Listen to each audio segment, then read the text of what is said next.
Grab a seat up front here. We have more chairs in the back. If somebody can ask the folks out back there to quiet down, that'd be great. Is the volume good now? Yep. Volume good? Okay, great. The 2014 Great March for Climate Action was the most difficult thing I've ever done in my life. People still ask, so why did you walk across the country? Well, we have an incredible crisis on our hands right now, an incredible crisis. I think everybody here is probably aware of that. Our challenge is to get people who may not be on board to understand just how urgent the matter is. This march of 3,000 miles, 246 days, we had tens of thousands of conversations and hundreds of thousands of outreach through the media that never would have happened. And this book is about some of those conversations. It's more of the personal stories about what we experienced as marchers in a very raw environment, putting ourselves on the line with a tent as our lone protection against the elements. It's also about the people we met along the way. I write this book to chronicle a journey of 7 million steps, sounding the alarm that we have unleashed great evil upon our collective home, attempting to rouse the nation out of apathy, challenging everyday people to extraordinary action, perhaps through sharing this story of walking a great distance against so many external odds, while wrestling with internal struggles that bubbled closer to the surface as the miles ticked away underfoot, I can make one more contribution to the future we all hope to enjoy. My message really didn't gel until New Mexico. The centerpiece of my story became my walking stick. This is the day and the moment in New Mexico where it became kind of the critical part of my story, my message. So me and my buddy Steve were walking together that day, and we ran out of water. So I saw a farmhouse, and I said, let's go there. I walked up to the barn, and I say, hello, I shout as we get close to the barn.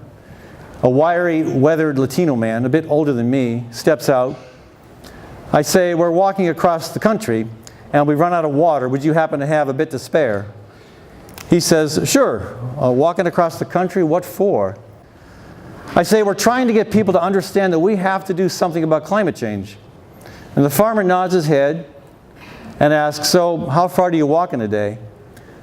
Oh, we probably average 16 miles or so, I say.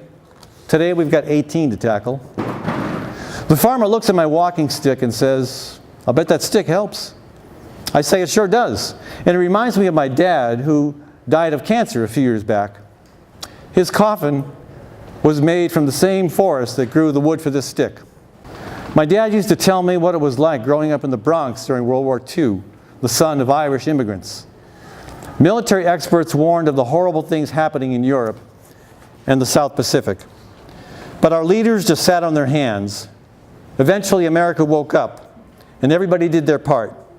My dad would go down to the railroad tracks and collect tinfoil from cigarette boxes for the scrap metal drives. I say, my dad, your dad, everyone got involved.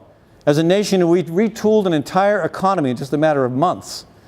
We defeated fascism, and who knows what the world would look like if we hadn't. Well, I say, these times aren't that different. It's time to wake up, like America did back then. We've got to listen to the experts, to the scientists who warn us of climate change. I pause and then I continue, and I say, well, that's why we walk. We walk to wake people up to what's going on before it's too late.